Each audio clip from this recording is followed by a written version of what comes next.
Banking in ancient Babylon represents one of the earliest and most sophisticated financial systems in human history.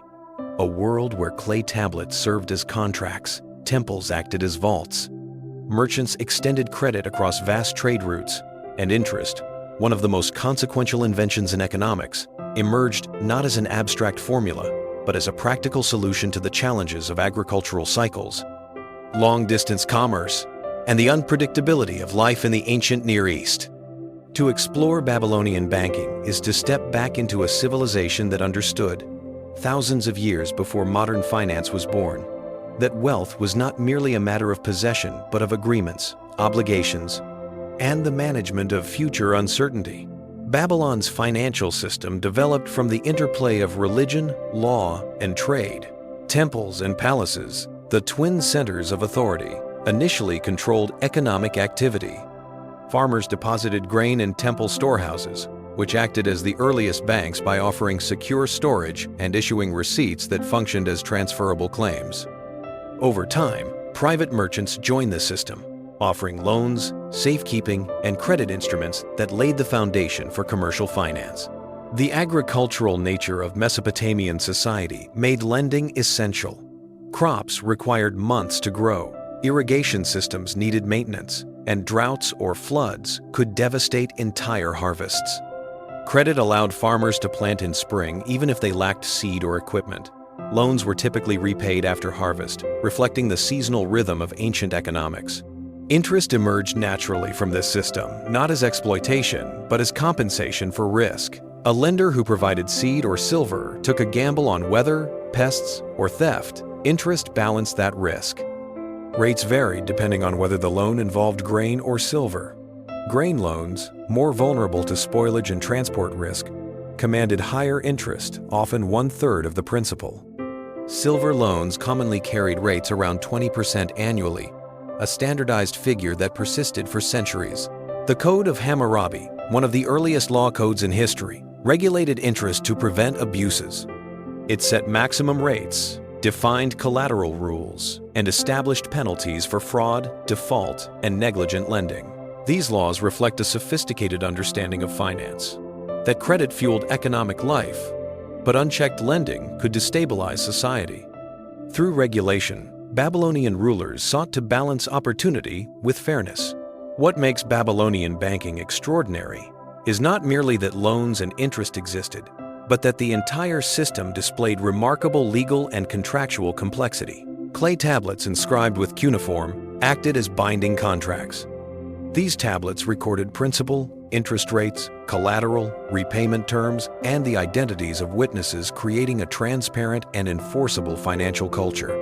Some tablets included clauses specifying penalties for late payment, protections against crop failure, or the transferability of debt obligations. Loans could be secured by fields, houses, livestock, or even family members, though debt bondage, where a borrower temporarily offered labor or the service of a household member, was regulated to prevent permanent enslavement. In this world, credit was not merely economic. It was intertwined with social relationships, honor, and community standing. A borrower who defaulted risked not only legal consequences, but social disgrace. Babylon's merchants enhanced the system further by developing financial instruments suited for long-distance trade. Caravans traveled between Mesopotamia, Anatolia, Persia, and the Indus Valley, carrying wool, metals, timber, spices, and luxury goods. Transport over thousands of miles was dangerous, expensive, and unpredictable. To mitigate these risks, merchants used credit partnerships. A trader might receive silver from a financier, travel to a distant region to purchase goods, and return with profits that were shared under a predetermined contract. These arrangements resemble modern investment partnerships, with risk and return distributed between parties.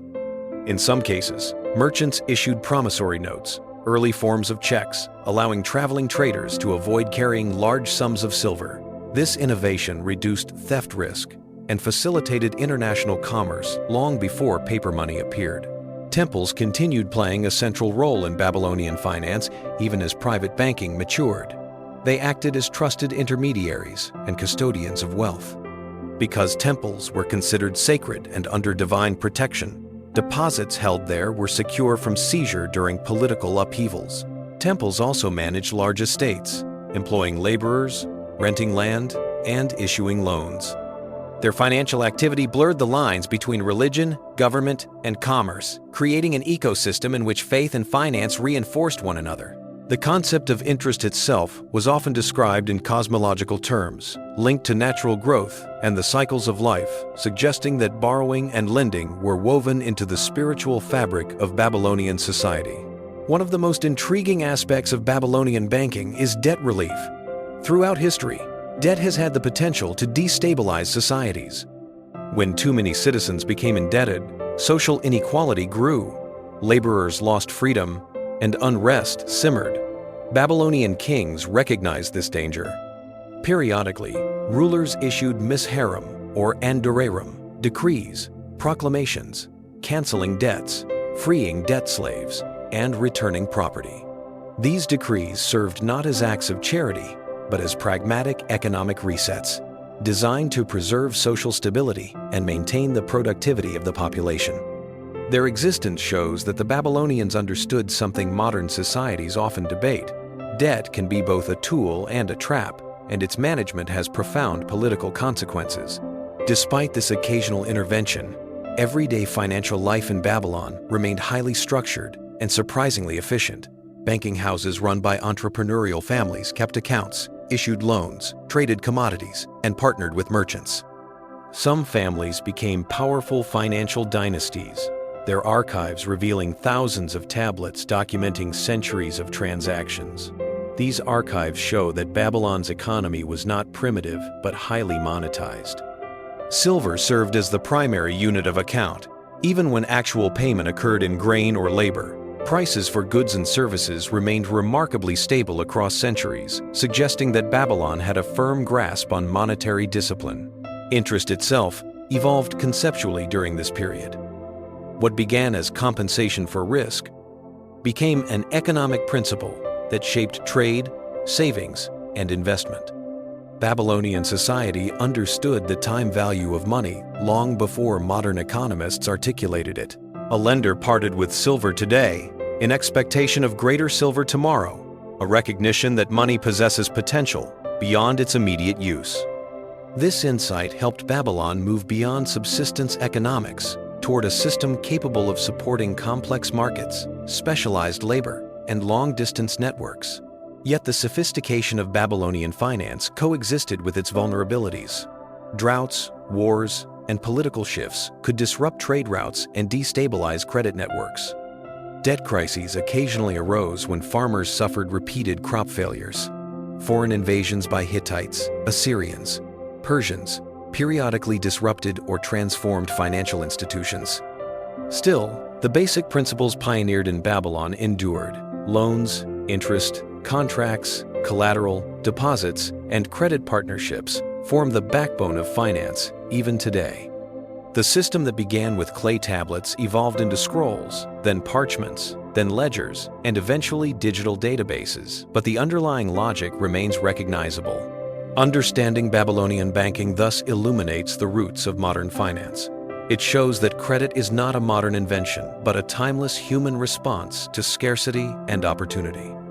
It demonstrates that interest was not born from greed, but from risk-sharing. It reveals that financial contracts emerged not from theoretical design, but from practical necessity. And as we study this ancient system, we see how deeply our own financial world is connected to the distant past, how the logic of loans and interest echoes through millennia, and how humanity's earliest attempts to structure economic life laid the groundwork for the global financial architecture we depend on today, showing that even in the earliest civilizations, people understood that managing the future required tools more sophisticated than barter and agreements more enduring than simple verbal promises, revealing a civilization that understood with surprising clarity that the future could be shaped if only one possessed the right mechanisms of trust, obligation, and recorded certainty. In the second phase of this story, the focus shifts from the structural mechanics of Babylonian banking to its deeper implications. How these early financial systems influenced culture, power, social hierarchy, and the evolution of economic thinking. How the concepts of debt and interest shaped personal relationships as much as political ones, and how Babylon's innovations echoed far beyond Mesopotamia to influence Hebrew law, Greek philosophy, Roman finance, and ultimately the foundations of the modern monetary world. One of the most profound societal effects of Babylonian finance was the institutionalization of obligation. A loan was not merely a transaction, but a binding social tie, recorded in clay and witnessed by the community. Debt connected people across time, creating expectations that stretched into the future. In a world without banks as we know them, these obligations were personal. Families borrowed from one another. Merchants lent to farmers. Temples lent to entire communities. Debt tied households into webs of mutual dependence that could either create prosperity or generate hardship. A family that borrowed wisely could expand its land, invest in more crops, and rise in status. A family that suffered repeated misfortune could slide into bondage, risking the temporary loss of labor or property.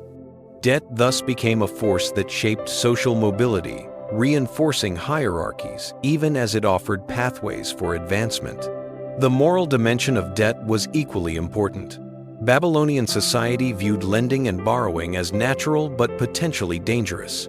Too much debt could tear communities apart. Too much power concentrated in creditors could ignite resentment.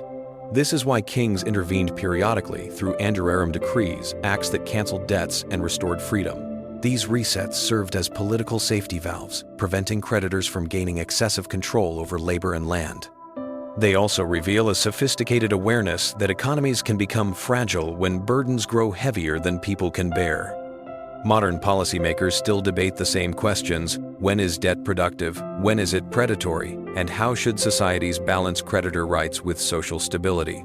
Babylon faced these dilemmas first. Interest itself carried symbolic meaning beyond mere compensation. The Babylonian understanding of interest was rooted in metaphors of growth fields yielding crops, herds producing offspring, rivers swelling and retreating. Interest was conceptualized as the offspring of money, a reflection of nature's rhythms.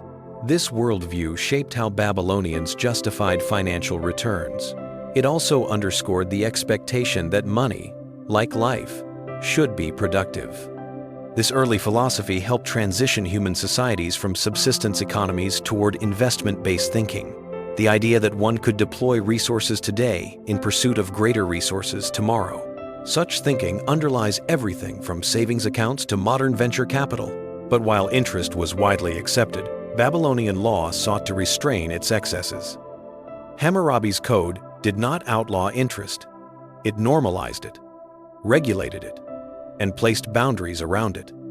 Maximum rates ensured lenders could not exploit borrowers.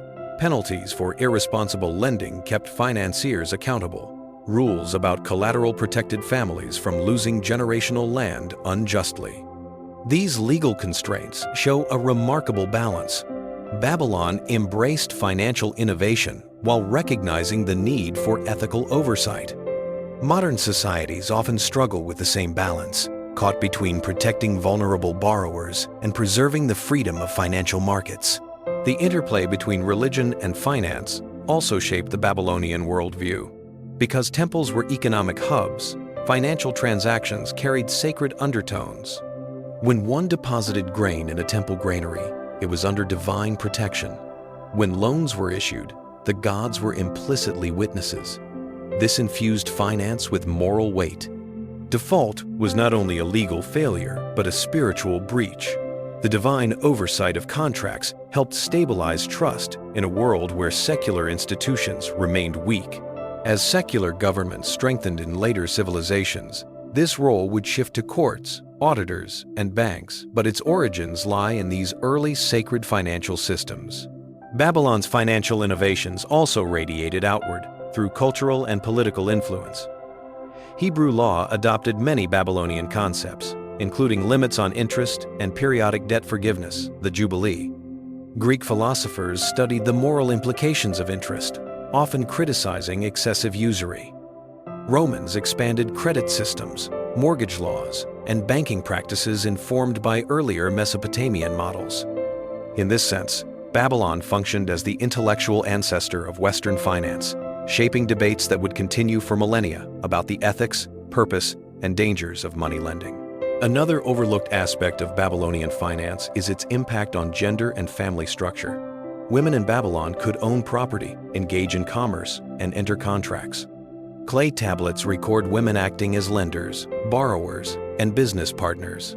Though patriarchal norms limited full equality, Babylon offered financial agency to women unmatched in many later societies. This suggests that developed financial systems tend to expand participation and redistribute power not always evenly, but often more broadly than rigid traditional structures allow. Trade networks reinforce these social dynamics. As merchants traveled with promissory notes instead of bullion, finance became a vehicle for cultural exchange. Babylonian methods spread across caravan routes, influencing neighboring economies. Over time, financial literacy became a mark of sophistication. The ability to read contracts, calculate interest, and manage risk elevated merchants into a distinct social class whose influence rivaled that of landowners and priests. The rise of commerce shifted the balance of power within Babylonian society, laying early groundwork for the later emergence of cosmopolitan merchant cultures across the ancient Mediterranean and beyond. Despite its strengths, Babylonian finance also revealed its vulnerabilities in times of crisis. A series of poor harvests could trigger widespread defaults. Wars could disrupt trade routes and make loan enforcement impossible. Shifts in political power could render existing contracts void, yet each crisis produced innovations, new rules, new practices, new instruments that strengthened the system. This cycle of stress and adaptation mirrors the evolution of finance across history. Every crash teaches lessons. Every disruption reshapes the architecture of trust. By examining Babylon's financial world, we also gain insight into how human beings grapple with uncertainty. Finance existed because the future was unpredictable. Interest existed because risk was real. Contracts existed because memory alone could not guarantee fairness. These early tools of trust allowed Babylon to move beyond the limitations of barter and create a complex economic system capable of supporting cities, trade, and cultural achievements that still inspire awe. And as the world evolved, the logic of Babylonian finance did not vanish. It transformed. Bills of exchange in medieval Europe, letters of credit in Renaissance Italy, bonds in Enlightenment markets, and digital loans today all reflect the same fundamental principles carved into clay thousands of years ago. In the end, the story of banking in Babylon reveals that modern finance is not a sudden invention, but a continuity, a long, intricate inheritance shaped by ancient farmers calculating harvest cycles, merchants crossing deserts, priests guarding grain, scribes etching promises into clay, and kings balancing justice with stability. The foundations laid in Babylon continue to echo in every mortgage contract, every interest rate, every loan agreement, and every financial institution that governs our economic lives. It is a reminder that while technology changes, the human need to create order, trust, and possibility through financial tools remains constant, connecting us across time to the earliest architects of economic civilization. Completed.